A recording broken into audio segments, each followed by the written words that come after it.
Today, I'm excited to welcome Todd Bloomer to the Lead with Hope podcast.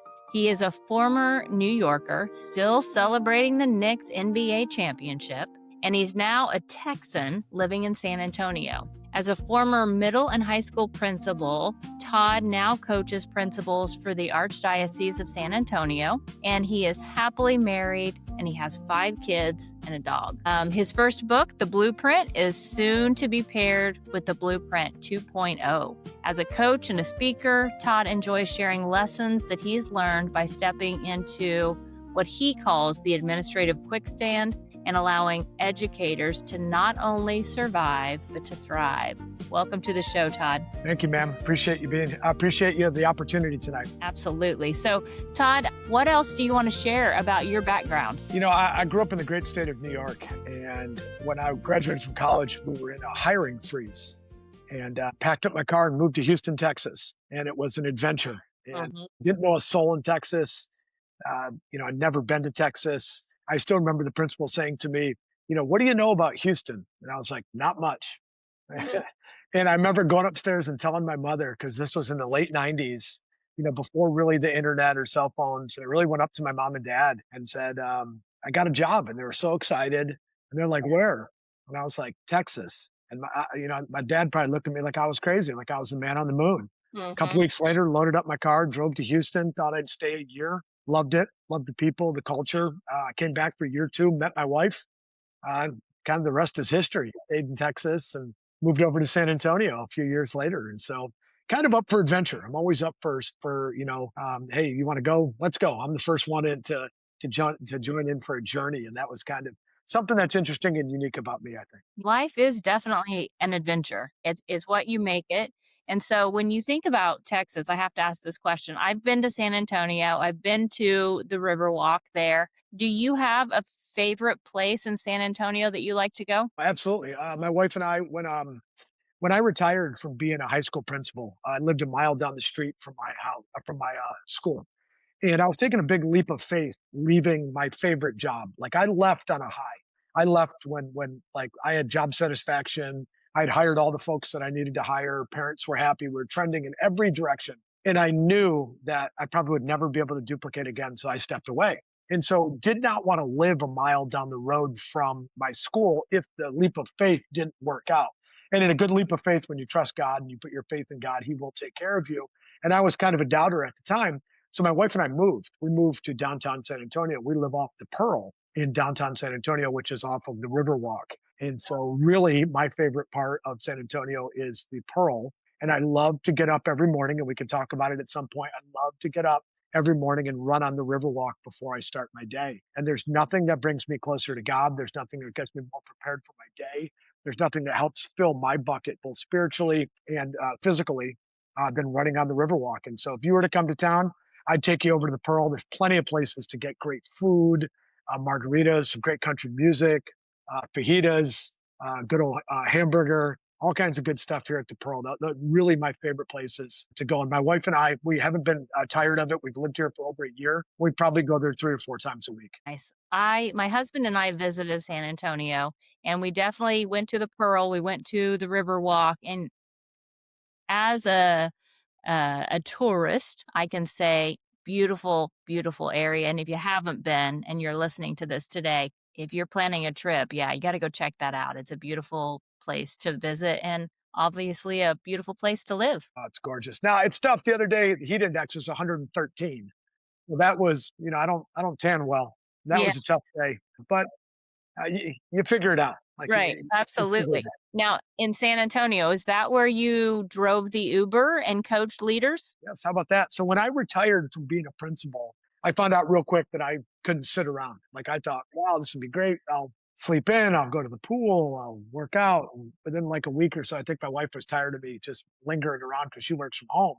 So I picked up Uber and I decided that I would, drive Uber, like, drive whenever you want. You can, I know the city, I know where people like to eat and, go have a good time. So I figured I could be pretty good at that. And it got me thinking, could I be a principal coach? Because my ultimate goal was to really coach principals and really, work with principals, share with them some of the things I've learned the hard way and share some, experiences with them. And it Hmm. got me thinking about Uber, the concept of Uber. Like if you're going to go to the airport, you don't want to drive, you hit up Uber and someone comes and picks you up. You may use Uber 4 times while you're on vacation, and then you may never use Uber again.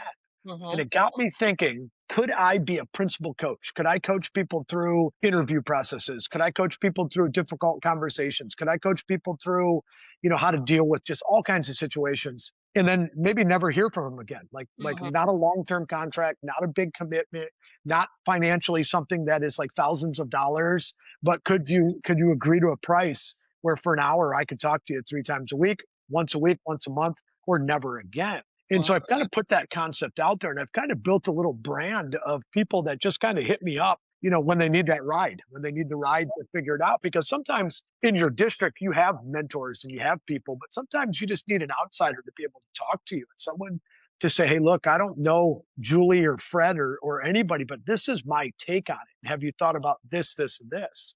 And right now with the summertime, I got a lot of business with folks that are trying to get their first principal job or their first Hmm.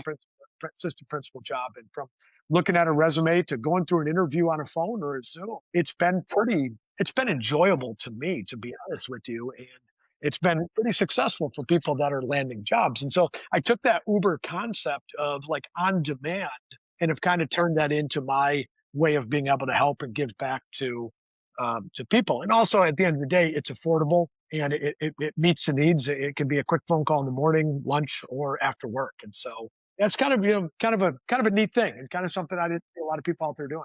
And you're doing what you love, you're adding value to people, and you're picking up a little bit of extra cash while you do it. So it's a win-win all the way around. I think about my journey from social worker to principal to superintendent. And Todd, when I first started, I didn't start with a mentor or a coach.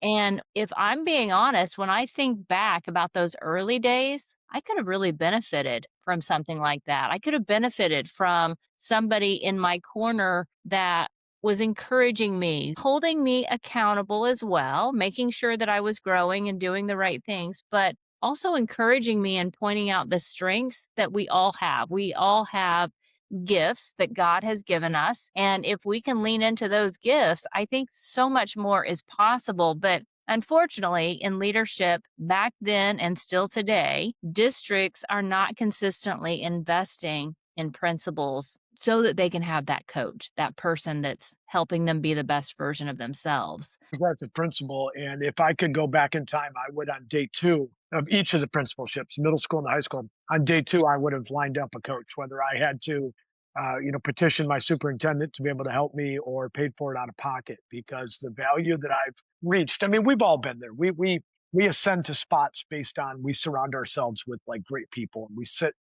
with winners. The conversation's different. Like we naturally find those folks. If you're not that person that naturally goes out and seeks them, I give you the keys and I say, hey, good luck. Call me if you need me. And all of a sudden it's November and you've got no idea why to call somebody. Like you're like, I don't know if the word's ashamed or you're just maybe timid to reach out and say, I don't know. Well, we've all been there before. We've all struggled with this. And so it's not that. It's like, hey, reach out. I'm here to help. And so I've tried my best not to say call me if needed, but really tried to just reach out because I know you don't know what October feels like as a high school principal because I do. It's the longest month of the entire year. Here's all the things that are going to happen. And Mhm. honestly, the Blueprint 2.0, the book that's going to be the companion to my first book, is a month by month guide to what principals should focus on each month. And I've learned that the hard way. And so that's kind of my coaching piece. If I can't be there with you, here's all the things that October brings from a lens of operations, from campus culture, into taking care of you. The three things I think that really make a good principal. But to your point, if you don't have someone that is in your corner, uplifting you, holding you accountable, sharing with you success, giving you honest feedback, role playing with you, you're Right. really missing an opportunity. And if you're listening to our podcast, I would go talk to your superintendent and say, is there someone that you can give me that could be this person? Because everybody talks about a great mentorship program, but at the end of the day, they're really not strong because that person who's mentoring you is probably overwhelmed. They probably have a million other things to do. They're probably leading a school themselves. Mhm. And Yeah. if you don't have a great rapport, you may say like, hey, I'm good. And you got smoke coming out of your ears and your eyes are flying all over the place. You're no more good than I am. So Yeah. it's just one of those things. If I could do it over again, I would definitely get a coach on day two. And to your point, Todd, I think that fit is everything. Some people, they're just going to click with you from day one, and finding that right fit is really important. Because the other thing I want to point out is that as leaders, we're human beings. We carry an invisible weight.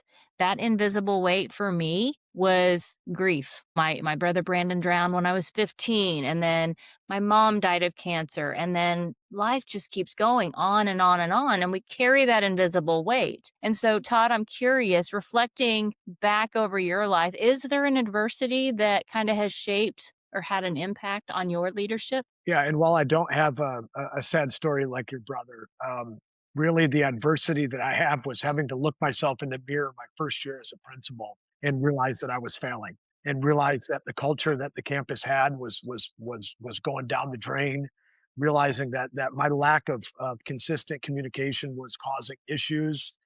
When I was pointing fingers at others, I had to really just realize that it was me, and I had to really then come to this, come to Jesus type of moment with myself to say, I'm not a quitter.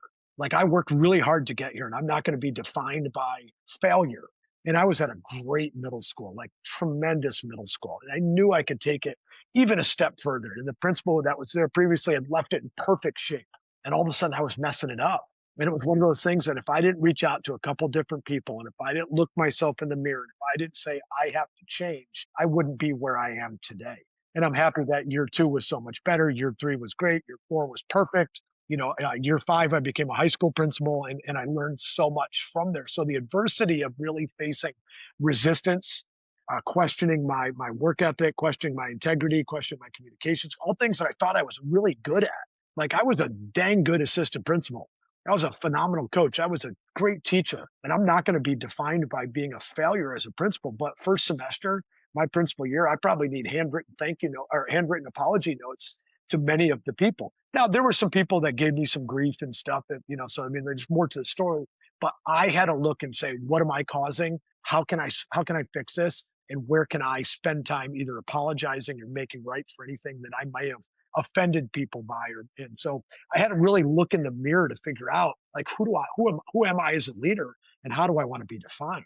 And I always say change starts with me. It's inside out. It starts with the leader you model. And I believe that we have to get really honest with ourselves and, like you said, look yourself in the mirror, self-reflect, build that self-awareness. The DISC assessment is one of those assessments. It helps you to understand your style, your default setting. If you're like me, I'm a DI. So I'm pretty direct.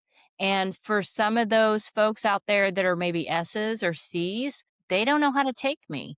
And it's my responsibility to communicate in such a way as the leader that they're going to consume that communication. They don't have to change for me. I need to change for them and model what that looks like. And it doesn't happen overnight. As you pointed out, it's a process, not an event. But I do believe that there are very specific things that we can do as leaders to grow ourselves, but it starts with knowing ourselves. You're absolutely right. I'm a New Yorker. Everything I do is just fast paced, and Mhm. that rubs people the wrong way sometimes. And I had to realize I have to slow down. I have to be quieter. I have to listen more.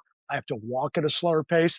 I have to position my body to look at people when I'm doing a million different things in my mind. And I had to realize that I have to give you the attention by looking you in the eyes, stopping, listening to the conversations. And I was on going a million miles an hour, but everyone's like, what's going on here? This guy's a tornado. And I was like, no, this is just me. And early on, if I would have explained myself better, people would have had a better opportunity to get to know me than I think I could have solved a lot of these issues. But you're 100% right. I had to reflect. I had to make sure people knew me, and then I had to adapt to the different people, leadership team, teachers, parents, all kinds of things. So I was like a chameleon. Whatever group I was in, I was having to blend with whatever they needed. And most of it was slowing down, listening, smiling, looking at people in the eye, positioning my feet. Like I Mhm. really realized, like if I just position my body, so I'm not turned at the side, but I'm like position my body to look you in the eye. Like we've all seen, like when I come into an office, I don't sit at my desk. I come around and I try to sit with you. And that offended some people early on. Like, well, what's, and I was like, okay, let me just explain. Would you like me to sit here? Would you like me to sit up here? And I had to learn that through self reflection. And now I think it's one of those things that makes gives me a little bit of strength now, is that I'm able to kind of adapt to it, read the room and adapt to it. But if it doesn't start with the self reflection, I would have been selling shoes or something, 15 years ago. I wouldn't have made it as a principal. Yeah. Yeah, you definitely have to know yourself to grow yourself, and then that, ripples outward, and you're able to help your team grow, help your team to reflect, help your team to be the best version of who God created them to be as well. But when you're thinking about that, you know that I have the system of hope. So I talk a lot about habits, powerful habits like self-reflection, but there's a lot of habits as a leader that we can cultivate. Are there any specific habits that you would like to share with the leaders that you found to be powerful in that middle school or high school principal role? Absolutely. And it's all because I neglected myself and I put everybody else first. And I put, I went to other kids' events instead of my own events. I went to long hours instead of family hours. I answered emails from the dining room table, all those awful things that we say we'll never do. And we did. And I did poorly at it. And the habit that really broke it for me was really scheduling events in my calendar that were important to me, just like I would schedule a faculty meeting or PD. And it was around three different areas. It was around my physical fitness, family, and spiritual time. And so if you look at my calendar right now, tomorrow morning at 5:45, I'm going for a run on the Riverwalk. At 6:30, I'm reading the Bible. At 7 o'clock, I'm working on finishing up the Blueprint 2.0. I'm going off to work. Wednesday night, tomorrow night, my wife and I are going out on a date. All of that stuff is scheduled. And so what I found is if I get in the habit of scheduling family events, Sunday, my wife and I are going here, Sunday lunch for the kids, I make sure that I keep those because whatever's in my calendar book, I keep. Like if I've got a meeting with a parent, I keep it. If I've got a meeting with a teacher, I keep it. So what I found was if I schedule those times, then I don't double book myself. No, I can't go to the basketball game because my wife and I are going out tonight. And I'm able to say, no, I can't because I've scheduled that. And while it'll never be balanced like 50-50, because that like implies, equality, like as an educator, like I think if you can strategically plan family events, time with your family, but also physical fitness, like if you're going to go to the gym, if you're going to go to Hot Works, if you're going to run, and then also going to church, reading the Bible each day, reflecting, taking time for yourself. And then all of those things put together make you a better leader. So I talked about my first year really struggling. Well, I didn't work out. I neglected my family. I didn't read the Bible. I went to church on Sundays, but I was like, let's get in, get out, because I got a million things I got to do. And once all of those things came together, once I got right with myself physically, once I got right with myself spiritually, once I got right with my family, everything else fell into place. God just opened up doors for me that gave me the words to be able to say. And then when you feel good, when you work out or you run, you're able to accomplish anything. And I'll tell you, by 7 o'clock, if you've got 3 miles in running and you've read the Bible to start your day, you can accomplish anything. Like, bring it on. Let's go. I've already got myself mentally ready. I've got myself spiritually ready. I know tonight my wife and I are going to go hang out. I know Sunday we got the kids coming over. Like, I'm ready for the world. And it was that habit of consistently working out, consistently scheduling things. And I will share with you, today is the 23rd. I have worked out. I've not missed a day in 387 days. That's So I awesome. have not missed. That could be Hot Works, that could be Yeah. the gym, or that could be running. And Yeah. I'm pretty dang proud of that. You should be. You should Yes. celebrate that. That's a big accomplishment. Yeah. And, when I talk about habits, I talk about mind, body, spirit. So I'm really glad that you pointed out all of those ways that you're investing in yourself. And the other thing that I like that you just said is your calendar reflects your priorities. And on an earlier podcast, one of my guests and I talked about the fact that um, a leader once encouraged a man to write down 25 of his priorities and then go back and slash all but 5 of them. Because if you have too many priorities, you can't focus on any of them well. So you really need to get clear on your top 5 priorities and then do something like you do. Schedule those priorities. And I love that you're putting your family first. I think this is a cultural mindset issue. We have that thought that we have to push harder work more, sacrifice our time with our family so that we can be successful. But you don't have to do that. It's a choice. And I think sometimes it requires a mindset shift so that you can shift out of that martyr mentality, if you will, and shift into something that's much more sustainable, which is, as you said, getting clear on your priorities and then scheduling those things. Yeah, that's You're powerful absolutely stuff. right. I shared with a principal the other day who was struggling with attending games of his children, supervision. It was at the end of the year. And I said, 5 years from now, not one person or parent is going to know which administrator supervised a ninth grade football game except their son. And now it has to be supervised. You have to have somebody there. Can you delegate that to somebody else? And the conversation really turned to, well, I feel like I need to be there. I feel like parents expect the principal to be there. And I said, communicate communicate your why to your community through your email and tell stories about your family. And if somebody asks, say, you know what, I've been to 3 games. I've also got my son playing on the same night, my daughter playing on the same night. And that's important to me. The game was supervised. I'll be at the next game. I'll be at a game down the road. But if you lay that out there, not one parent is going to say, well, why wasn't the principal there? Now, if you don't go to any games, I can understand that. And if the game's not supervised and there's a problem there. But nobody's going to remember the principal was at a game 5 years ago on a sub varsity football game, even in Texas where Yeah, football is king, yeah. except your child. Except Amen. child. That's absolutely correct, and I think that that is something we need to normalize. We need to normalize putting your family first. A few years back, I was at a superintendent's conference here in Illinois, and at that conference, 3 sitting superintendents had died in the space of it was just a few months, and I'll never forget that because that reminded me in, a month, 2 months after they passed away, that superintendent role, it was filled again. But guess what role wasn't filled? Husband, father, brother.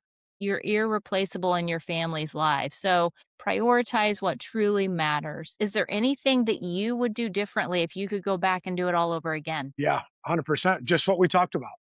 I put everybody else first, and my wife took a back seat to my career, Yeah. and I'm lucky she stayed with me. I mean, honestly speaking, like, hey, on a night that she cooked dinner, well, 50-50 on whether I came home because I felt I had to answer an email or do this and do that when it might have been important at the moment, but 48 hours later, it was irrelevant. And I just felt that. And you brought up a point where did this become the norm that I had to be the first car in the parking lot, the last one to leave. I had to be at every game.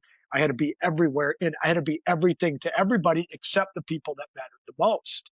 And so if I could go back in time, I would not have missed my son's football game. I had one son. Texas is football. Football is king, and I chose other people's children to go supervise games instead of going to his. And he always told me, "Oh, Dad, don't worry about it. No."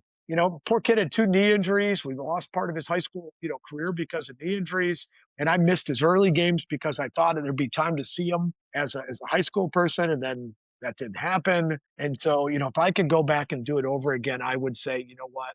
On Thursdays, I'm leaving at 4 o'clock. I'm not working Saturdays, but except the big events.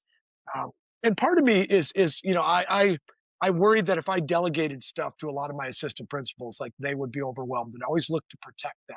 And I still think that's extremely important. But part of your role is to delegate them, to put them in positions so that they are able to lead one day as a principal.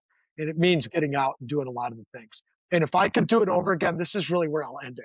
If I could do it over again, like I would go to the basketball game, and as soon as the ball's tossed up in the air, when all the parents flick up, I'd leave, Yeah. and the assistant principal would be there, and people saw me, and I'd be out the door, and they'd be like, "He was there," and I'd be like, "Yep, I went to get popcorn or something," and I'd be out the door. And so I think that would be a strategy that I would use. But again, like I caution people to say, like, you can't just say I'm not working on Fridays. I'm not doing this because there's a job that has to be done, and we have to make sure that the job is done.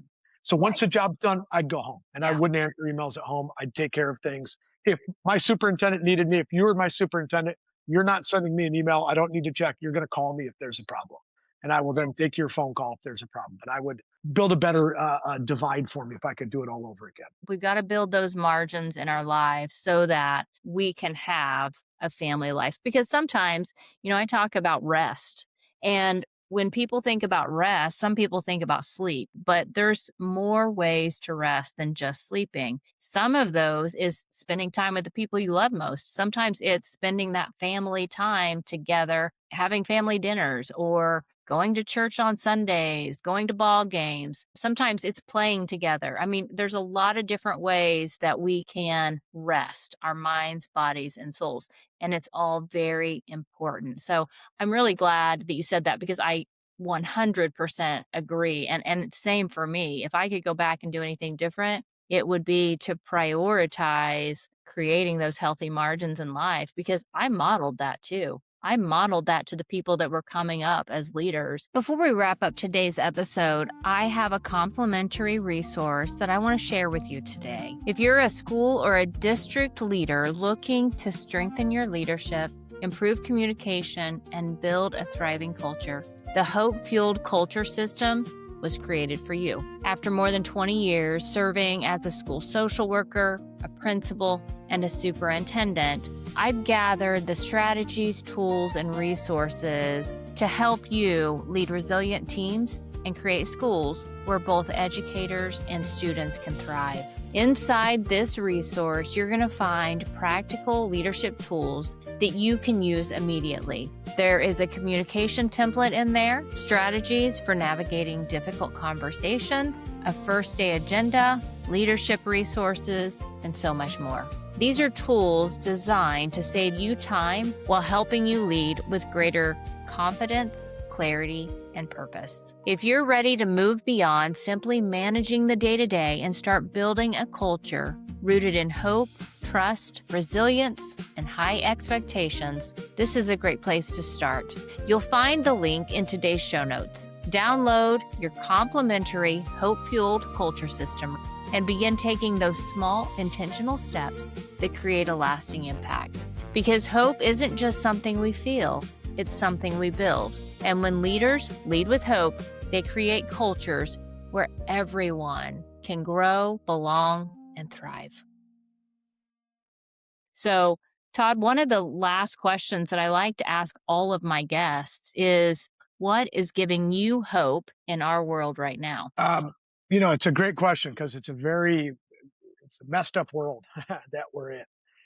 You can turn on the news and poor kids today, see wars in Iran and they see, stories about ICE and they got political turmoil and you got social media problems, you got all kinds of problems to be a kid. But really what gives me great hope is, even with all of that said, what gives me great hope each and every day being around young people is feeling like this generation of kids is going to be the change that we need in the world. And I constantly am reminded of that, whether it's a public school or whether it's a parochial school that I work in now with the Archdiocese. I am reminded that we have great children in our schools, and they have kids that are idealistic and kids that are open to change and kids that are not afraid to stand up and say, that's not okay. And we're going to do something about that. That just brings me great hope to know, because as adults, we've messed things up. Like we can't agree on things. We end friendships. We end families because of whether you're a D or you're an R, or we get on Facebook and we slam somebody because it's easy to do that. I just really feel that the students that are graduating from schools, and I'll speak to San Antonio, Texas, because I'm here, but I imagine this is across the United States. The kids that are graduating are going to say enough. And we're going to come together and we're going to make the change that we need to make our country the country that we want it to be again. We're going to have people that are going to solve awful diseases, like, hopefully to be able to do that. We're going to have kindness brought back, and we're going to have empathy brought back. And we're going to have people that are going to be like, let's take care of each other. This is the homeless population. That's not okay. Let's take care of veterans, and let's not, let's take care of police, and let's not make it either they're good or they're bad. Like, let's just make this a country where we can get along. And I'll equate it to this. As a former coach, it's like a huddle. Like in a huddle, like on a team, we're cool. Like, I want to know you got my back, I got your back. I'll throw you the ball, you catch it, we score, we win, we hug. And then something happens. And like, I think that huddle mentality that we have with students is going to come out into the world, and people are going to say, nah, he's a good dude. Like, we're not going to bag on him, or that's not okay. And I've had numerous kids at the high school when something is wrong. If an adult does something that's wrong, they call it out Yeah. like in a really polite way. They just say that you can't talk to kids that way. You can't do this that way. And I really just think that spirit is going to be something that 5 or 10 years down the road, we're going to make a turn with our country to where we're back to a unified place. And this isn't a political conversation by any means. This is just the hope of these kids coming forward, coming back to church. Like I've seen lots and lots of like the Catholic faith. Like we had an article that I read the other day of just an increased number of people coming back to religion. Like that gives me great hope that people are coming back and looking for God to get answers. Because if we turn to God, and you kind of mentioned it, if we see people the way God intends us to see them, Hmm. that's it right there. Like, I mean, because God didn't make anything that's not perfect. And if we just live by that standard, and we live by the standard of love your neighbor, not the ones that look like you or the ones that you like, love all the neighbors. That's so difficult. And so, really, it's that excitement and that hope of kids that are coming forward. I was in a Catholic school the last 3 months of school, and to see kids openly practicing their faith and talking about their faith just gives me great hope that 10 years from now, I will be in a good spot when I'm retired, that people are able to take care of me because they're going to take care of this world. Yeah. So that gets me fired up, but that's what gives me great hope. And that is powerful because, you're talking about the school that you were at the last 3 months of the school year. I had the honor to go to a Christian private school. And I wrote a book, Spreading Sunshine with Kindness, and it's kind of a legacy project because it was inspired by my first two grandsons, Jensen and Rhett. And I went and did an assembly and an author visit. And watching the kids worship in that school, I mean, that's powerful to see. And I was talking to my pastor today, and we were just talking a little bit about the mission of our church, which is very biblically based. Love God, love people, serve all. If we can get back to that, then we're going to be okay. And our world is going to be better for it. So I love that, Todd. That is so powerful. Now, as we're closing out this episode of the Lead with Hope podcast, if our listeners want to get in touch with you, how would they reach out to you, Todd? All social media platforms, probably the easiest. I love Instagram and TikTok. Never thought a 50-year-old man plus would be a TikToker, but I love to post reels. So TikTok is at Todd_Bloomer_author, and that's TikTok and Instagram. Those are the two that I'm on primarily. You can hit me up on my website, which is toddmbloomer.com. I'm also email, which I shared with you. You can put in maybe the show notes. But if anybody really wanted to reach out, that is the best way to reach out to connect with me. And then from there, I've had a lot of people reach out via social media for the Uber like coaching. Boom, I hit you up. We set up a time to talk. We set up a time to Zoom. I'm out on the road right now this summer. Kind of exciting, working with some schools and working with some through whether it be Zoom or in person. So that's been really exciting. And if you're out there and you're listening and this message resonates to you and you'd love to connect, I'd love to come talk to your school. I've got a keynote, which is finding your blueprint to success, which is everything we just talked about, like taking care of yourself physically, mentally, and spiritually. What happens when you face a little bit of adversity, and then making sure you're mentally prepared to do the job. And it really resonates with a lot of people. And it mixes in a little bit of the biblical and spiritual stuff, which has really resonated with people a lot. And so if anybody's out there that would like to, I'd love to connect and talk to you about that. And if anybody comes to San Antonio, Texas, and I can show off my great city, I would be honored to do that also. Well, Todd, thank you for coming on the show today. I've really enjoyed our conversation, and let's stay in touch and we'll see where this crazy adventure called life takes us. Let's go. All right. Take care. That's a wrap for today's episode of Lead with Hope. Remember, the world needs your leadership, and change starts with you. Fuel your life with hope, embrace your purpose, and shine your light for others. If this episode inspired you, I'd be so grateful if you could take a moment to give us a 5-star rating and share it. Every review helps spread hope and empowers more leaders to rise. Thanks for listening, and until next time, keep leading with hope.